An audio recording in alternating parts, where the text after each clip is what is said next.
Hi, everybody, and welcome to another episode of Circle Up and Get Real. I am so pleased to introduce today's guest, who I actually met in an airport in Fargo when we had a delayed flight, and we were sitting there. I am a friend of his fiance, it was the weirdest thing, but I heard Scott's story, and I am excited to have him share his story with all of us today. So, Scott Geiselhart, welcome. Well, thank you. Yeah, that was quite the experience meeting you in the airport like that, and how everything worked out by a delayed flight. Well, it was funny because I think Michelle posted a picture of we're on an airplane and I went, hey, wait a second, I'm watching Facebook going, hey, I'm on that flight. And so then had to get off, but it was kind of random but cool. Yeah. Yeah. So I met you then. I didn't know you before, and I was happy to have the extra time in the airport to hear your story. And I know you are a speaker now. You tell your story for a living. So it's probably not asking too much for me to ask you to tell us about your story, Scott, as a former firefighter. You want to just start where you start with it? Because it's a fascinating story. Sure. Yeah, I was a firefighter in a small town, Fraser, Minnesota, and I was a firefighter there for 24 years. However, at about the 18-year mark, things in my life really took a flip. I mean, it totally turned into actually a good thing in the long run. But over the years as a firefighter, I told myself that we're going to see some ugly things. It was small, so how bad can this be? I mean, full-time firefighters do all this stuff all the time. But what I found out was that we were recognizing the people in the car accidents and they were our neighbors. They were my son's kids, and so it got personal. Mm-hmm. Man, I love being a firefighter. I would do it all over again. Except I'd do it different, and I would educate myself a little better about going into it that, I'm going to see these ugly things. That's what I'm going to see. I just have man up and take it, and it started growing on me. I did. I tried to suck it up, and I did it for 18 years and sucking it up.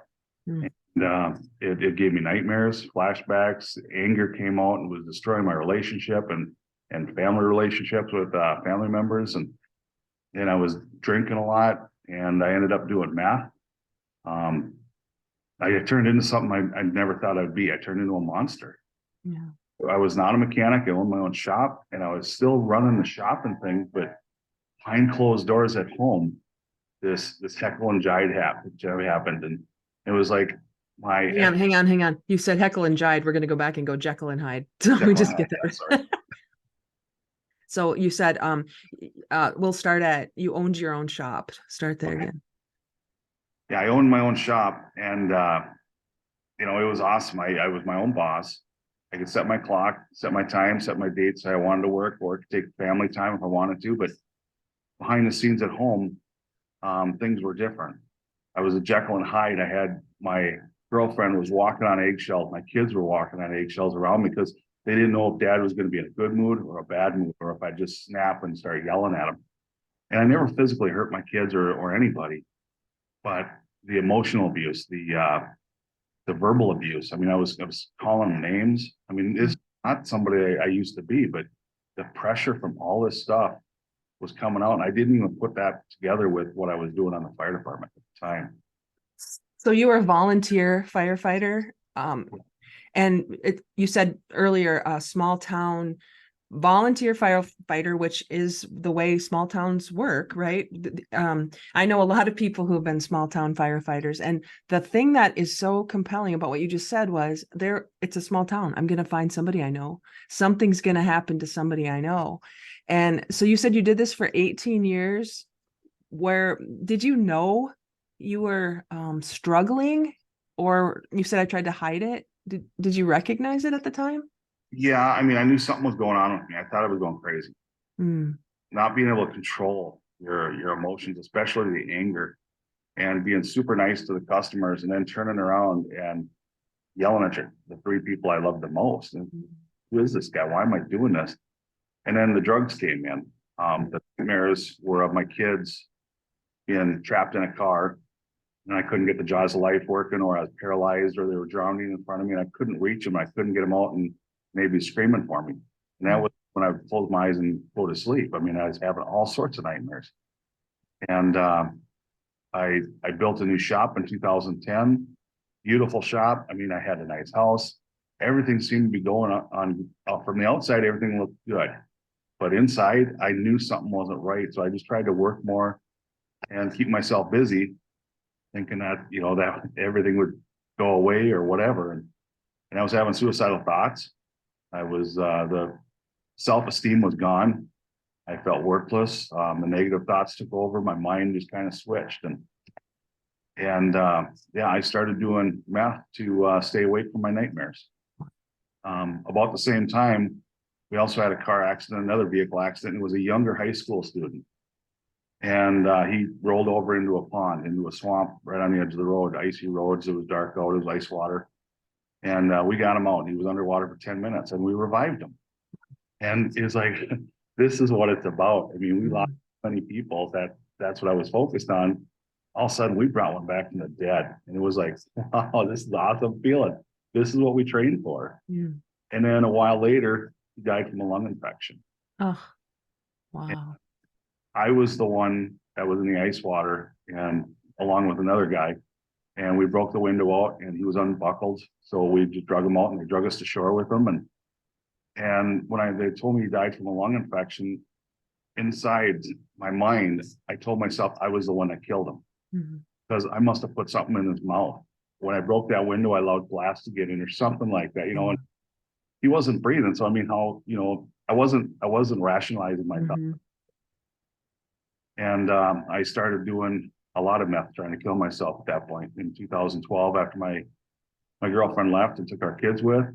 And, you know, she had every reason to. I wouldn't stay in the same house as myself. Even when I was alone, I didn't like myself. And I started doing a line of meth an hour, snorting it, and just trying to kill myself. But because the other option was going to sleep. Sleep was my enemy. Because I would watch my kids die.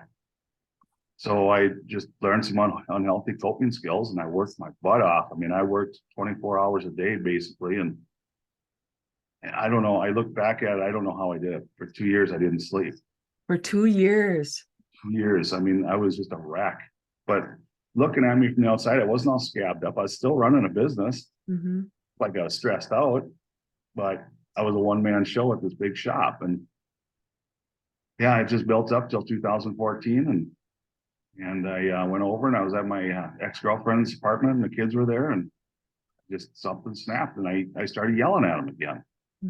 Time I left the place and it's like, this has to stop. I could not, my kids don't even want to be around me. I don't want to be around my kids because I'm scared of what I'm doing to them. So I went down to my shop and I sat down at my desk and pulled out my 44 Magnum revolver and put it to my head and pulled the trigger. And it clicked. The hammer came down and clicked. And I couldn't believe what happened because that gun, I chose it for a reason. It was going to do the job. And I slammed it down on my desk and I was scared. I was looking around for my body. I'm like, okay, what just happened? How did I get to this point where I just did that? Yeah. And it happened so fast. It's like, oh man, this isn't right. You know, what's wrong with me? And I started typing on my keyboard from my computer and I typed in flashbacks, anger, nightmares, and drugs. And PTSD popped up on the screen. And I remember sitting back and just kind of, you know, nervously laughing and angry at the same time saying, I don't have PTSD. There's no way I could have PTSD because I was never in the military. But I told myself, it's a military thing. I can't have that.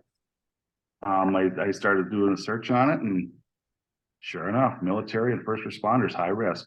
And that's when help came on when I looked at the symptoms and everything and said, oh man, I got PTSD. That explains a lot. And I looked at the therapy. There was therapy available that you can get some help for this. And it's not something that has to be permanent. It's not a life or death sentence.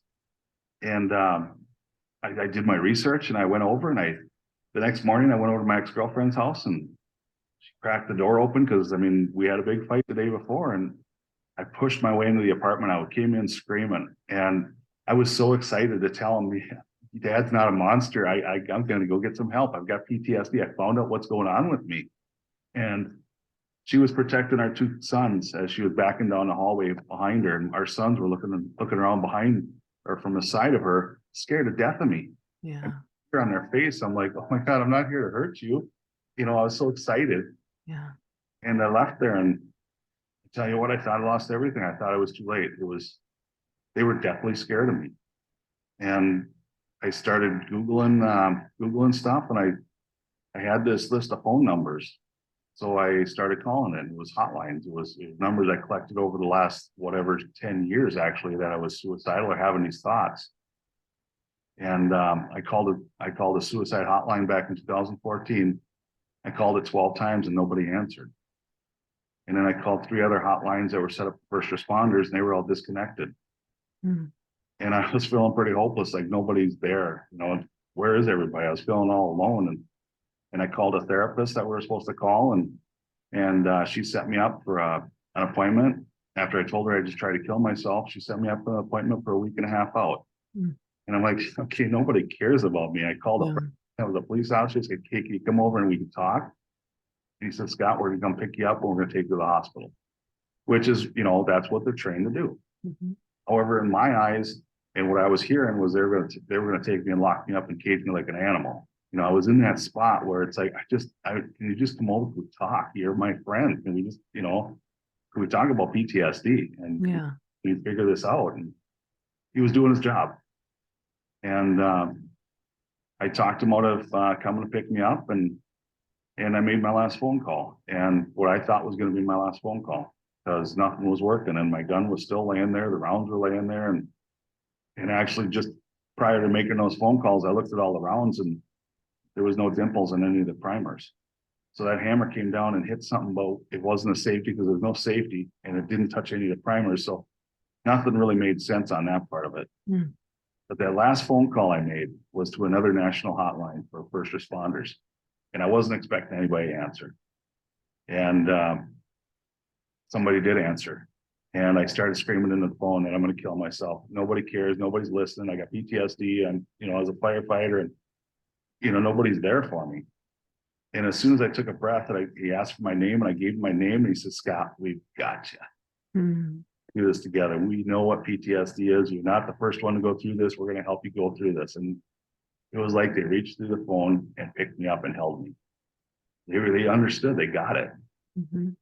And that's where things just totally turned around, and I had hope again. Wow. So, okay, there's a lot to unpack in this. Yeah, a lot of things in sitting in the airport, we talked about this too. And there's a lot of ways we could go on this. Why didn't people answer the hotline? Why were 3 of the lines disconnected? You know, why did they tell you they could make you an appointment a week later? All of those things are really easy to get upset about and to notice. And we would probably be justified in being upset about that had that last phone call not been the one you needed. Can you go back in your mind? By the way, were you like under the influence of meth at this point that you remember? Or were you clear-headed? Oh no, I was doing meth. I mean, Oh, I had to live on meth. I mean, I couldn't do anything without meth. okay. Coming down off of meth there was no way I could do that. Okay. So but you remember enough Oh in yeah. looking back? Okay. Because I don't know what the effects of meth are on a person. It just kind of helps you cope. Yeah. I mean, I was a functioning meth head. You know, Mm. I wasn't injecting it. I wasn't smoking it. I was snorting it, and I had my, you know, my line an hour kind of set up just like a prescription, Mm. functioning on it. And I knew the quality of my meth. I mean, I'm not making excuses for doing meth by no means, but I was getting it straight from the same source, same dealer, and it was all pure. So I knew what quality was. So it was almost like I kept myself on my own prescription. Mm. The doses were, you know, where I could handle it. And, you know, there was times where I tried to do a lot more, Mm. tried to overdose. And, you know, for whatever reason, you know what, there was a higher power involved in a lot of this. Yeah. There's no doubt. Oh, there is no doubt. I mean, it's pretty evident. Do you remember thinking back why you made that last phone call? That last phone call was actually given to me by my assistant chief. It was texted to me a few weeks prior to the suicide attempt, and he's seen something. And then those 3 other phone numbers were given to me by a chief 5 years prior. Mm. And I finally called him, 5 years later. But yeah, that just him texting that last phone number. If he went to have done that, I wouldn't have been here. Yeah. So that made the difference. They listened to you. All you were looking for at this point was somebody to hear you. It sounds like you called your friend, let's just talk about this, and couldn't really find anybody to do that. Can you walk me through what happened then, how you kind of turned things around? Well, the person that answered the phone was a fire captain from the East Coast, big city. And, he told me who he was and what he did. And I'm like, okay, then I started like, okay, I'm taking some time up. You're a busy person. He goes, Mm. my whole day is set aside for you right now. Wow. I've never been around a full-time firefighter, and here he's taken time his whole day to do whatever it takes to get me some help. Mm. Me up with two other phone numbers for a police chief in Chicago and a fire chief in New York. And all three of them took the phone calls anytime I called, and they stopped everything just to talk with me and listen. And they talked to me about therapy and something called EMDR. And it's eye movement desensitization reprocessing. And I tell you what, when they told me that, you got to look into this, and we'll see if we can get you a therapist, and we'll give you some phone numbers, but you have to make the phone call. Mm. And man, they pulled some strings they had to, because I called the phone number they gave me, and I had an appointment for the very next morning. Wow. EMDR therapy, which at the beginning we just talked the first two sessions, but this EMDR therapy, I mean, I searched, I was a Google freak. So I searched it all day and all night that after he told me about it. I'm like, this stuff's witchcraft, man. They're going to, I don't know about this stuff. I don't know my secrets, and Yeah. they're typing or something, but when I started that EMDR, it was absolutely amazing. Mm. And I did it here in Fargo. You did. Okay. I traveled an hour to get here that next morning, and we did there, some talking. The therapist tried to figure out, a little bit of my background and what I was, but I didn't share about the car accidents, whether he knew or not. Being I was a firefighter, I'm kind of assuming he did. Mm-hmm. But yeah, once we went to the third session, that's when we're going to do the actual EMDR, and they were going to set a light bar up in front of me and put vibrating pads in my legs, and just have me start talking about things. Mm-hmm. It kind of prepared me, but I was scared to death. And again, I was in the parking lot knowing I was going to do this and start this, and we're going to talk about things under this light, and so I did 3 huge lines of meth in my car. And I mean, that's the way I lived. If I got scared, if I thought I needed some kind of energy or some kind of strength, I leaned on meth. Mm. I had nothing left inside me for hope. I mean, I had hope building up over that week, but I was scared. Mm-hmm. And we went in, and boy, I tell you what, we started the process, and what I thought was bothering me, what I was covering up, I bullshitted my way through a lot of life. And I sat there and started talking about ex-girlfriends and say, I must have been a girlfriend that hurt me one time. That's why I'm so cold, and I don't love anybody, and I don't let anybody close to me. And all of a sudden I started talking about car accidents. Mm. I never talked about, because we didn't debrief after our car accidents. Wow. And when I started, the floodgates came open. And holy buckets, in detail, I was talking about these things, and it felt so good to let it out. It was just like a big pressure inside me, and it was coming out. And I refer to it like Green Mile. You've ever seen the movie The Green Mile? Yeah. It's got all those bugs coming out of him, out of his Mm-hmm. mouth. That's what it felt like. I was just releasing all this junk that I was carrying around that I didn't need to be carrying around. It felt awesome. Right away, that first time, That once you very let it first go. time. Once I think what the deal was is I accepted it. Mm.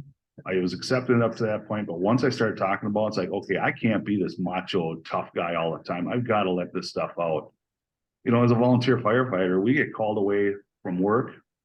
We go down to the fire station, put our gear on, take off out of the truck. Adrenaline's, way through the roof. We go and see this ugly stuff. Then we're supposed to go back to work and start doing our job, put all the gear away, and then go back to work and continue on like nothing happened, or go home and go to sleep, or go to your kid's birthday party or kid's event. We can't be doing that. I mean, that's, Yeah. you know, Yeah. that was just too much. I mean, And the thing is, I worked my way up to assistant chief. And I was the auto extrication captain, and I did almost all the trainings for auto extrication back then. And we really got good, but we got good because we had a lot of bad car accidents. Mm. We, were baptized by fire, basically. Mhm, mhm. Well, all those years of all that stuff penned up inside my head, and I was just stuffing it in the back of my head. That's why it was coming out in the nightmares. Yeah. Did this EMDR therapy. It was like I went into the REM mode of sleep, and my brain let me talk about the nightmares, but it was controlled. He had me, he had control of me, so we weren't going to get too crazy with it, and I wasn't going to have a flashback or anything like that. And it just felt so good to debrief after all those years. How long did it take you? How many sessions to feel like you could get rid of it? I did a total of 6 EMDR sessions, and after the first one, I felt like I was 100 pounds lighter. Wow. Felt like I was 18 years old. And that's after all of them. I mean, it just kept going, and it just felt amazing. And that's where the title Seeing in Color Again comes from. Because after that first EMDR session, I was driving home from Fargo, and by Glendon, there was a sunflower field on the south side of the road on Highway 10. And I never seen that on the way. I never seen half the houses that were there. I mean, I had blinders on, but on the way, I'm looking around, it's like, oh, when did they build these houses? And in the sunflower field, I had to stop. And I walked out in this sunflower field, and it's like, oh, where did this come from? Where did the beauty and the color and I could hear the birds again. I could see the blue sky. I mean, it was really blue. And my world before that was so dark and gray and shadowy and cold. And could actually feel the wind and the breeze blowing on me, and it felt good. Wow. So one session you felt that much better, and only 6, you felt like you could handle it. Oh, I felt like I was doing amazing. I mean, the thing is, after that first session, I went through a week of hell, absolute hell. Not only was my mind opening up, and I was allowing myself to think about these accidents and these scenes and the dead bodies and all the things that I did to other people. But I could start to sleep a little bit without nightmares. I could relax my brain without all these things flashing in front of me. And I walked away from that. Those 3 lines are the last lines I did. Wow. All by myself, but it was a week of hell. I told my kids, I said, you got to stay away from me. I got some demons I got to take care of. They knew I was going through therapy, but they had no idea what else I was going through. And it was hard. I mean, I was up and out of bed and then going to sleep every 5 minutes. I was, it was difficult, but I didn't want to be that person anymore. Mm. And did your therapist know that you were on meth? no. Really? I was drinking, but I lied to him. I didn't tell him anything about the meth. Wow. He didn't know until way later. But it was, I mean, I was embarrassed about it. I mean, I was assistant chief, and that's the thing. Before I reached out for help and before my suicide attempt, I went from assistant chief down to a captain, down to a yellow helmet, down to a guy that never made any of the meetings, or if he did, he was late. And I started missing all the calls, made excuses for that. The trainings I didn't show up for. And, there was signs, but we didn't educate ourselves about mental health or any PTSD stuff. And they're like, well, and I bullshitted my way. It's like, hey, I'm busy, guys. I can't make all this stuff anymore. I'm busy. I got a new shop. I got this going. And yeah, I mean, it was really done with the education they had, because we didn't know anything about it. Right, for sure. What was the time frame from the time that you were the assistant chief all the way back down? How long did it take for you to fall back that many levels? Maybe a year. Really? So this was a whole year they could see evidence, but yeah, nobody. and some of them did come and talk to me. I mean, the police chief and the fire chief did come and talk to me and say, hey, we're seeing some stuff. What's going on? It's like, are you okay? And it's like, yeah, I'm okay. So you look around you. I mean, I came into my shop. I'm a one-man show here. I'm busy. I've got to work all day and all night. And the whole time I was sitting there talking to him, I'm sitting there thinking, I got a drawer here with a picture frame and, on it, a big picture frame that's got the glass on it. And it's got probably 20 lines of meth. And it's right here in my right drawer. And I'm sitting there, in a way, I wish they would have came around the desk and opened up the drawer and said, Scott, it's time. But they didn't know about the meth. I mean, I was, like I said, I was a functioning meth head. Yeah. And so you think back and you wonder if interventions, like you said, if they would have opened the drawer and said, we found it, how do you know? I mean, if you would have gotten defensive, if you would have gotten, violent, because I watch the shows on TV where they have the interventions, and sometimes they work, sometimes they don't. There was something in you, which I remember in your story, that when you pulled the trigger and the bullet didn't go off, and you told me something about what your son said. Do you remember that? That was later. Yeah, that was after all my therapy and everything.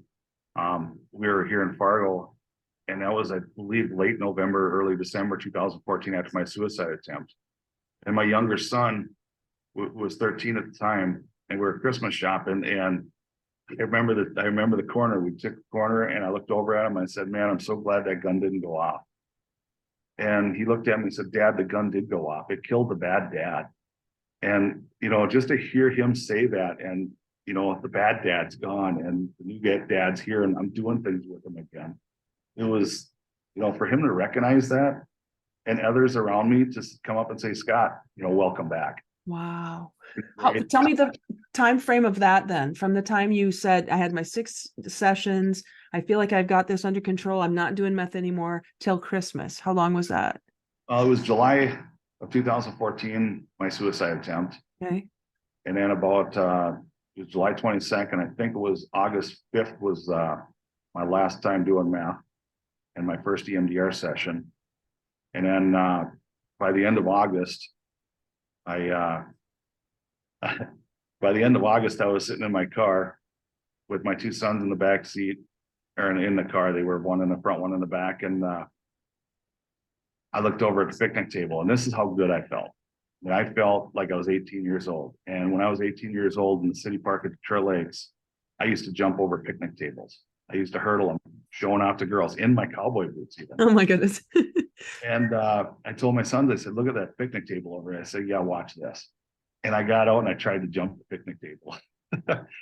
The word here is tried. Yeah, I almost made it.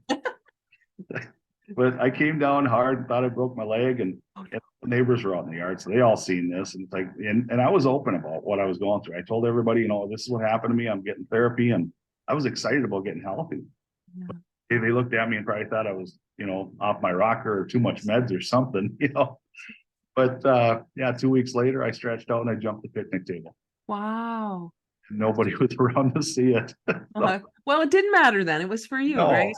yeah, but So it was just those 6 months from July till December when your son said, "Killed the bad dad." oh yeah, and they seen it for that. I mean, everybody. I mean, like it was like a month later after my suicide attempt. Everybody was coming up to me, and they were coming to my shop, and like, "Scott, man, you look great."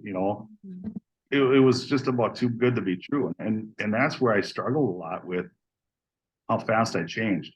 I actually went and was seeing psychiatrists and saying, "Hey, can you explain who I am now?" Mm. I ended up going and talking to my pastor, and he helped the most. I mean, the psychiatrist, every time I went there, they wanted to give me a medication and different diagnosis. And I'm like, that's not what I'm here for. Can you just, how does somebody change this fast in a month's time? I mean, I went from wanting to kill myself to seeing everything around me and feeling everything around me and not being able to stop smiling. And that was with no medication. Yeah. The meth, getting that meth out of my system too. And the taste are amazing. I was cooking for the whole neighborhood. Oh, so then when in there did you decide this is something you want to share? Probably after that first EMDR session. Really? That quick? I couldn't shut up about it. And he actually was even fat. Yeah, I was probably right around there. I went to the fire department and told them, during a meeting that I got to take a leave of absence because I got PTSD and I had a suicide attempt. And they got really quiet in there. And soon after that, I showed up on a fire scene when they were shorthanded, and they said, "Yeah, sure, hand hose out, hand some tools out, whatever." And the guys were like, "Man, you're looking great, welcome back." And it's like, "Well, no, I'm not really back yet. I'm not done." It's like, "Welcome back. You're, to being you." Wow. Wow. So you we're still, do you still have your shop? No, I lost it. I lost the ability to work on cars. I had no interest in being a mechanic anymore. Wow. How quickly? It was pretty much instant, yeah, instantaneously. It was, I mean, it was like a brand new life. Wow.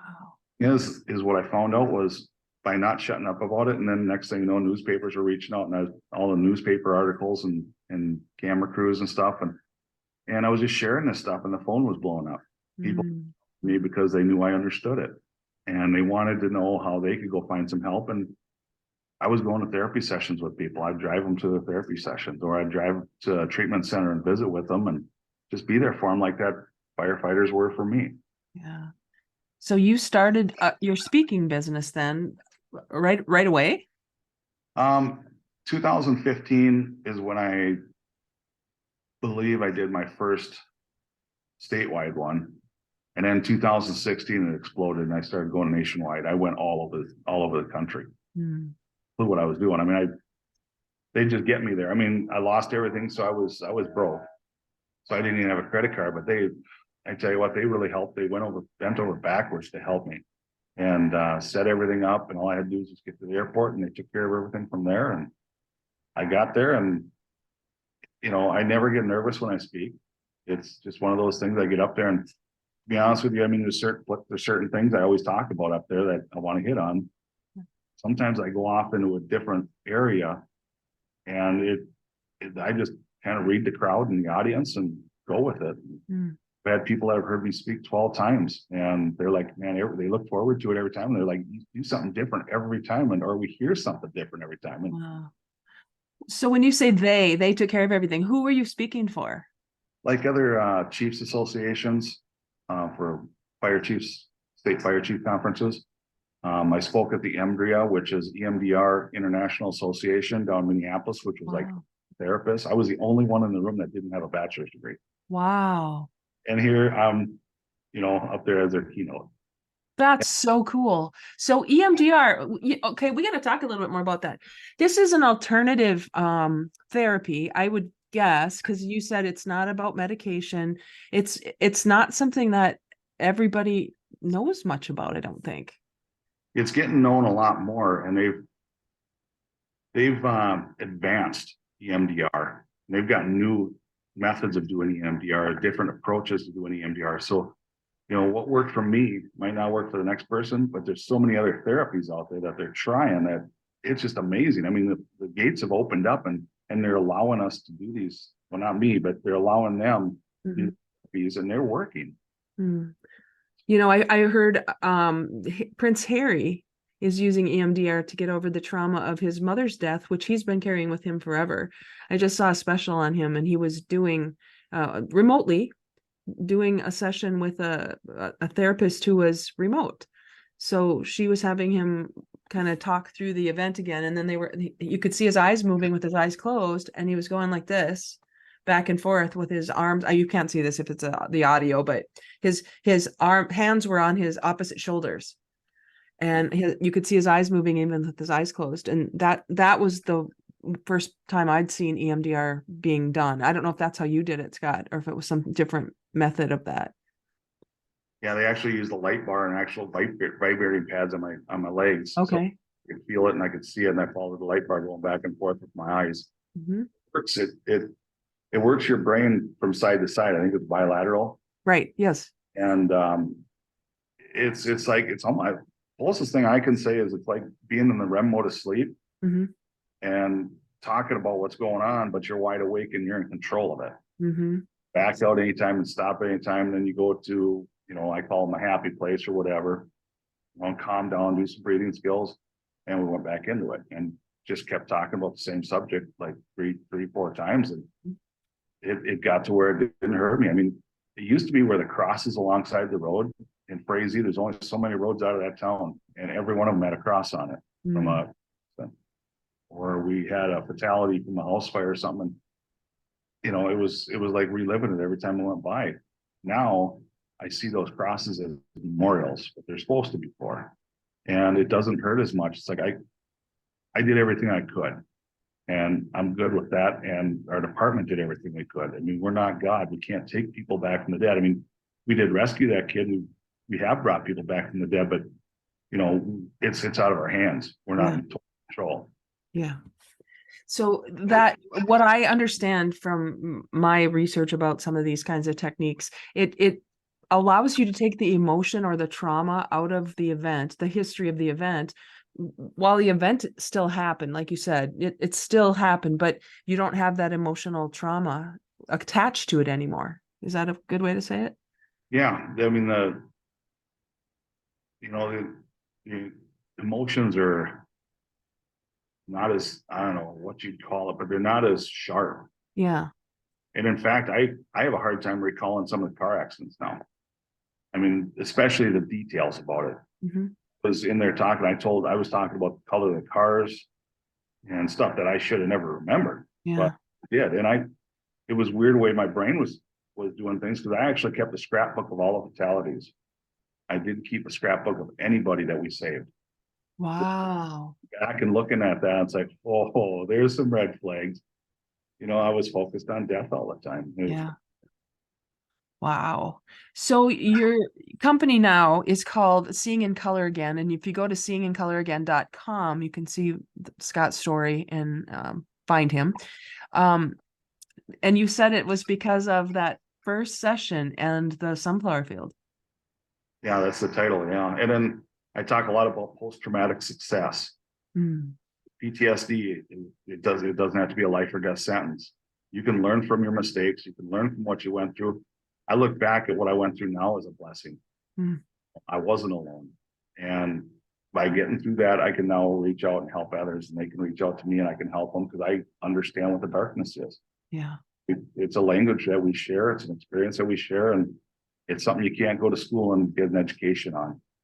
Right. Well, and you said something earlier when you said, if I had it, I don't remember how you said it, if I had it to do over again, you said it's not that you're happy that it happened, but that aha for you, that, awakening for you, it sounds like your life is completely different even than it was before you started doing meth. Yeah. I mean, meth has nothing on this. Yeah. Wow. Is to be able to have a relationship and communication. And I've got a service dog that was always by my side, but again, he was a coping skill that now I don't have him by my side all the time. And he taught me how to love. He taught me how to get out of the house and go be around people. And next thing you know, I found my fiance, and the communication's there, and she can call me out on things. And she says, "Hey, something's not right. Time to make a phone call." Mm. Start making that phone call. And I've got safety plans, I got crisis plans, I've got all sorts of things that I have in place. So I have the numbers there, and I call them, and the people know, if I'm calling you, I'll let you know that if it's bad, because I hear a lot of people's stories, and a lot of suicidal stuff, and a lot of, I haven't personally had to be around somebody that took their life, thank God, but I've had over 100 that have credited me with saving their life. Oh my goodness. Wow. That's great. And some So, of those were in person, and some were on the phone, or okay. So there's still something that can, I don't want to say trigger you because I hate that language anyway, but something that can kind of affect you in a way, yet you have coping mechanisms in place when that happens.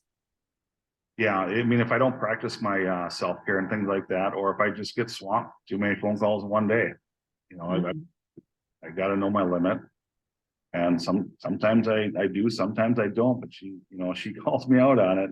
And the thing is if I don't put that safety plan in place, I'll get a call from one of those three people on my safety plan. And it's like, Scott, what's going on? Michelle called me. It's like, oh crap, I'm in trouble.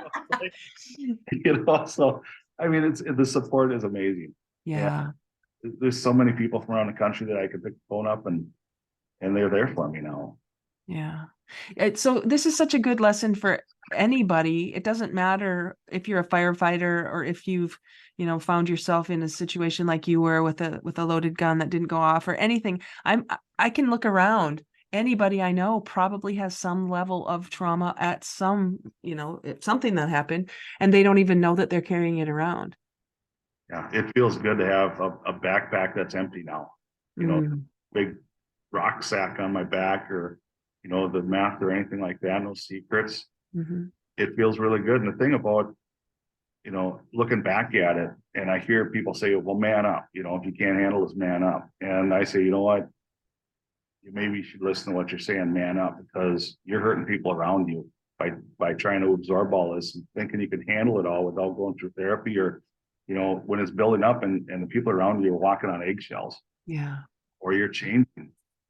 And, and if it does get to a suicide attempt or where you take your life, the hole you're going to leave in people's lives. I had, my mind turned on me to where I thought I was doing everybody a favor by getting out of the way. Mhm. Would have hurt so many people. My kids have been the same kids that I have now, and they're very successful now. I would have hurt people, and I wasn't thinking clearly. I wasn't thinking like that, and I'm very grateful for my second chance. Wow. Well, I'm grateful that you shared it here. So are you looking to do more speaking? I am. I'll be speaking in Fargo in September here.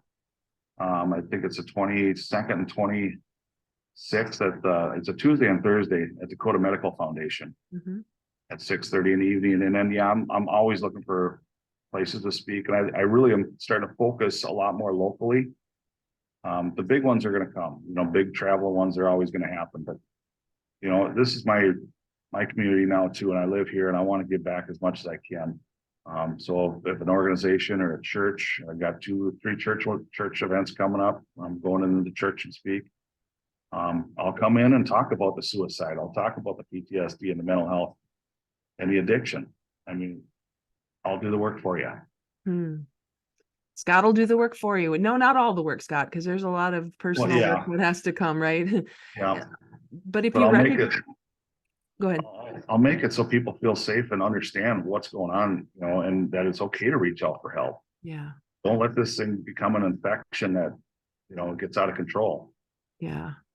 Yeah, because look at the difference when you see in color again from when you said I was living my life with blinders on. So if anybody out there has any recognition of themselves in your story, Scott, can they just reach out at your website or what's the best way to find you? Yeah, they can reach out to my website or they can call me on my phone or text me. My phone number is 218-849-4948. Okay. You can send me an email at scott.geiselhart@gmail.com. I'll put all of that in the show notes. So we'll Yeah. make sure that they get that. And it sounds to me like you would be open to receiving calls from anybody anytime if they need help. Yeah. I've been really shocked by going into schools, going to schools now, and it's a little different when I go in there, but they really appreciate me being straight up with them and not treating them like they're little children, because our high school students are seeing a lot more than we've seen when we were younger. And Yeah. there's the social media stuff. It's different. Yeah. They're Yeah. going So through a lot. yeah, they are. They're going through. And after COVID, there's just a lot of things that happened during COVID that we can't really relate to. And those kids missed a lot of their, formative years, many of them. You know? So For example, I mean, we just had that school bus accident. The yes. team, that didn't just affect that school. That affected a lot of schools around, a lot of parents that, what if that was my bus? What if that was our kids, our volleyball team?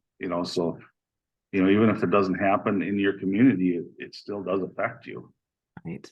Right. So anybody listening, please reach out to Scott. Know he's there. Know that there are resources for you. There are other things you can do that won't be a permanent action to a temporary problem. So Scott, thank you so much for sharing your story. And I look forward to seeing you in a couple days when I am in the audience to hear you speak. Thank you. Yeah, take care. And everybody, as always, get real. Talk to you again. Thanks, everybody.